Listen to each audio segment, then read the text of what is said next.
Do smaller muscle groups like side laterals, biceps, and triceps need more volume to grow than bigger muscles? I don't know. Maybe it depends on the person and what their response is at. I would just say we were talking about earlier. Maybe it's a good idea to start on the conservative side of things, and maybe just enough sets to where you're getting that skill, that practice for skills. See what the response is at. Are you getting a result? If you're getting skillful at moving it from point A to point B, and you're getting more skillful at hitting the appropriate proximity to failure, and you're not seeing the result with, like, let's say your baseline of 3 sets, well, maybe add 4 now, as long as you're recovering. If you're not recovering, don't add any sets, because it's just gonna make recovery that much harder. Add a 4th set in there, see what the result would be. You got to give it time though. Kind of just like I added 4th set, now like 2 weeks later, did that grow? It's like it's probably gonna need a good 3 to 6 month chunk of time to kind of see what that result would be. And then you have to make sure that you're in the conducive environment for growth, meaning you're eating enough, that type of thing. But yeah, start slow and kind of move up and see what your response would be. But to ask a question of like,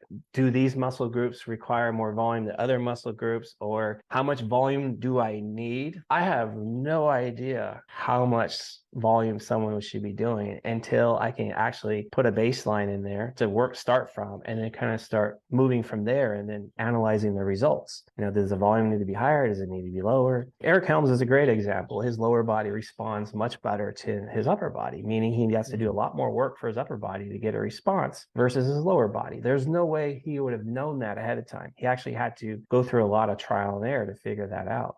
You get a lot of those questions like, how many sets should I be doing? How much volume should this muscle group be getting? Like, to be honest, if someone knows that ahead of time, point me in the right direction of that person, because man, that's going to solve a lot of my problems.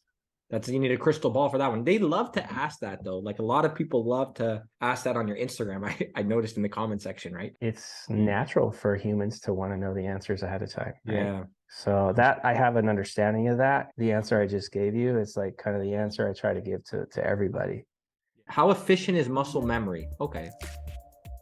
How efficient is muscle memory? Yeah. So I'm kind of thinking like they're asking, is muscle memory a thing maybe, or how quickly does muscle come back? So usually if you've trained to a certain level of development, I mean, if you have, let's say, time away from the gym, a month, 2 months, 3 months, whatever, you're probably going to see